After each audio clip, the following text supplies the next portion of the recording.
Mesdames et messieurs les décisionnaires, j'ai une requête à vous faire.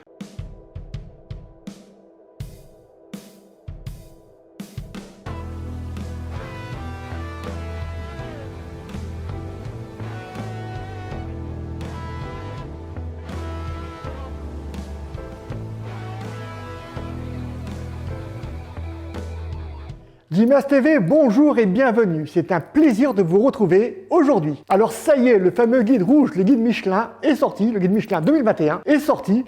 Et première question que tout le monde se pose, comment ils ont fait pour valider les étoiles qu'ils ont données ou retirées? Eh bien tout simplement, ils ont mis les bouchées doubles sur la période d'ouverture, la courte période d'ouverture cet été, de juillet et août. Quand je dis double, triple, quadruple, ils ont mis le taquet pour pouvoir visiter un maximum de restaurants. Alors certains établissements ont perdu leurs étoiles, mais je vous rassure, ce n'est pas à cause d'un contrôle, rare c'est le cas, mais tout simplement parce que ces restaurants sont fermés et étaient fermés cet été avec les complications que l'on a connues. Ou alors, c'est des restaurants qui ont décidé de changer de concept et le guide Michelin n'a pas eu le temps de contrôler et valider le nouveau concept du restaurant. Un restaurant étoilé qui se met à faire du kebab, évidemment qu'il ne peut plus conserver son étoile. Alors, je ne vais pas parler de ceux qui ont perdu les étoiles. La vie est suffisamment dure pour eux, avec la conjoncture. Perdre en plus une étoile, ça doit être catastrophique pour leur développement et leurs ressources financières.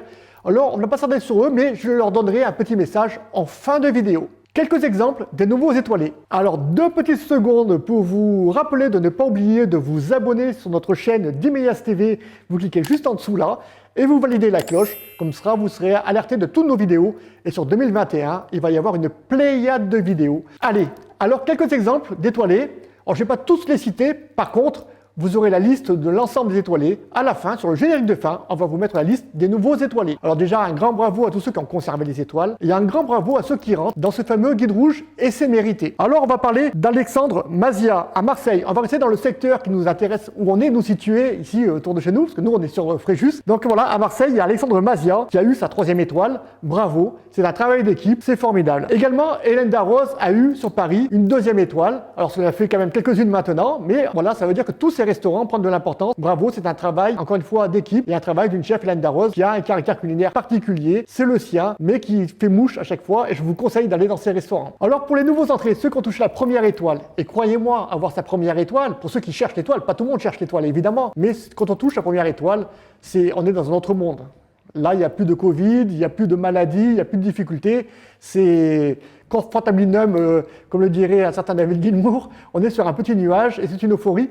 Et il va falloir se battre pour conserver cette étoile et aller encore plus loin. Alors, il y a le pollen à Avignon, le Louroc à Antibes, la signature à Marseille, la signature qui était déjà reconnue comme grand restaurant. Voilà une belle étoile, bravo à vous, c'est mérité. Les agitateurs à Nice, et là je vous conseille vivement d'y aller. Voilà, moi j'ai cette chance d'y être allé, j'ai la chance de les connaître aussi. C'est vraiment un restaurant, il faut y aller, c'est un autre cadre, on revit, quand ça sera ouvert bien évidemment. Il y a Colette à Saint-Tropez et l'Or Bleu à Théoul-sur-Mer. Donc vous voyez, dans la région, quand même, PACA, ça bouge quand même beaucoup.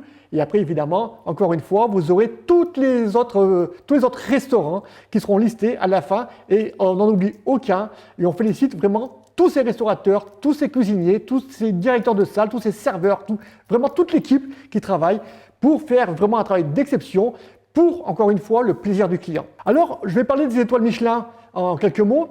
Michelin a rajouté cette année, et ça il faut le souligner, une étoile bleue. Ne soyez pas surpris, sur les vestes, maintenant vous aurez les étoiles Michelin rouges. L'étoile Michelin, on va vous la mettre là, voilà, juste là on va vous la mettre, là je la dessine, hop, voilà, elle sera ici.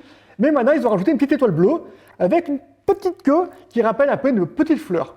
Et ça c'est super important, parce que cette étoile signifie que le restaurateur est soucieux de l'environnement. Il travaille avec des produits des saisons, des produits courts, il essaye de faire du zéro déchet, zéro perte. Du travail local. Voilà, donc c'est des défenseurs de la culture locale à chaque fois. Donc bravo encore une fois au guide Michelin d'avoir lancé cette belle initiative qui se rapproche de la nôtre, le Phoenix ici, qui veut dire à peu près la même chose. Il y en a un qu'on ne peut pas passer à côté, c'est le restaurant Le Mozuguet. Alors si vous dites le nom du restaurant, vous ne connaissez peut-être pas. Par contre, le chef, vous le connaissez. Le chef a été découvert sur Top Chef, sur la très belle émission de Top Chef. Comme quoi, ces émissions servent aussi à mettre en lumière une catégorie de cuisiniers qui finalement confortent leur position, leur savoir, leurs compétences par l'obtention d'une étoile. Alors, Il a eu, alors le chef Maurice Sacco, qui est reconnaissable, en plus il est sympathique, vraiment il a tout pour lui, voilà. Et c'est en plus il a été décerné chef talentueux de l'année par le guide Michelin aussi, parce que c'est aussi une reconnaissance du guide Michelin, chef talentueux de l'année. Bravo et je lui souhaite une longue carrière. Alors petit message aux décisionnaires, tous les grands moments de la vie se passent autour d'un bon repas, dans un bon restaurant. Rappelez-vous ces grands moments, la première fois que vous avez invité votre copain ou votre copine au restaurant pour essayer de le ou la séduire. Et puis il y a eu les demandes au mariage. Vous êtes allé dans un beau restaurant, vous l'avez choisi, vous avez mis un beau costume, le plus beau que vous puissiez mettre, et vous l'avez amené dans ce restaurant-là, simplement pour faire cette déclaration en mariage devant tout le monde avec la bague. Rappelez-vous ce moment inoubliable.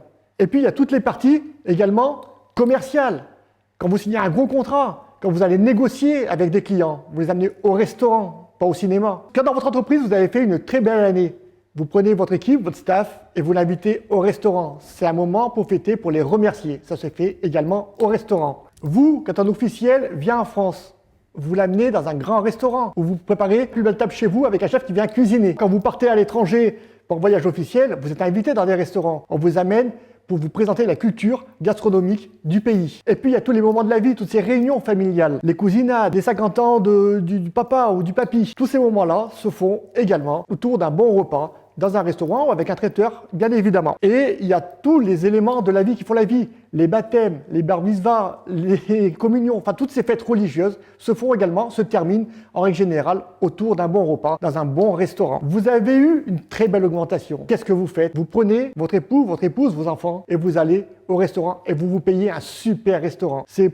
le moment de pouvoir dire j'ai une belle augmentation, je profite, ma vie va changer. Votre enfant vient de réussir ses examens, allez on va au resto. Et puis il y a la fin de vie, lors d'un décès. Et c'est très important. À la fin du décès, ça se termine toujours soit avec un traiteur qui vient à la maison apporter des plats, soit dans un restaurant. Et c'est le moment charnière où on va parler de la personne disparue d'une personne positive. On va se rappeler les bons moments, on va recommencer à rigoler et c'est le démarrage du deuil. Et ça se fait grâce au partage du repas. Alors j'ai un message, mesdames et messieurs les décisionnaires, j'ai une requête à vous faire. Laissez les restaurants adaptés ouvrir. Ils sauront s'adapter à la situation, ils sauront mettre en œuvre tout ce qu'ils doivent mettre en œuvre pour protéger leurs clients. Je vous rappelle qu'ils maîtrisent la salubrité publique et l'hygiène. La solitude et le désespoir sont démobilisateurs et entraînent des actions désespérées et radicales. Alors on compte sur votre bienveillance et votre intelligence pour prendre rapidement des bonnes décisions pour permettre à tout le monde de vivre à peu près normalement et surtout de pouvoir profiter de ces moments inoubliables de la vie. Pour les 34 restaurants qui ont perdu leurs étoiles, courage, battez-vous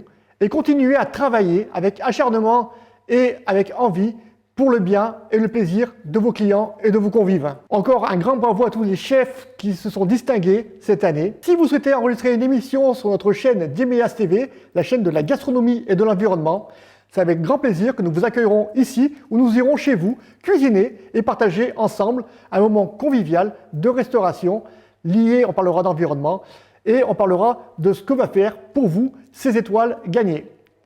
À bientôt, tchuss!